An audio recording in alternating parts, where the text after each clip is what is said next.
salah satu sifat ada kita kena ingat dalam hati kita dah adalah suka jahat kepada orang lain. Tuhan larang dah. Berfirman Allah SWT, ya ayyuhalladzina amanu ijtanibu katsiran minadh-dhann. Wahai orang-orang yang beriman, jauhilah daripada banyak sekae. Sebab inna ba'dadh-dhanni itsm. Sebab setengah daripada sekae itu adalah berdosa. Bagaimana sekae ni ada dua dah. Sekae baik tak ada masalah lah. Sekae jahat ni ada masalah. Sekae tak ada dalil yang jelas.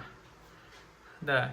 Nampak sikit lah, misalnya nampak Yusuf noh malam nak motor Gastina. Lalu dah Yusuf magai wen ni dah.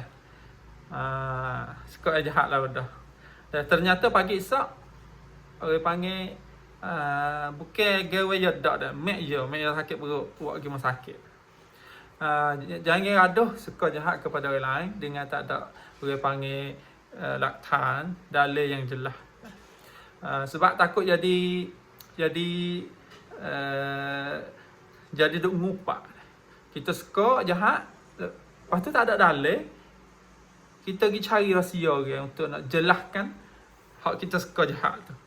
Lepas tu tak mula nak ngupak dan sebar benda orang kaula ke apa dah kepada orang lain. Lepas tu punah orang tu, na'udzubillah min dzalik. Oleh itu Tuhan jauhlah dah.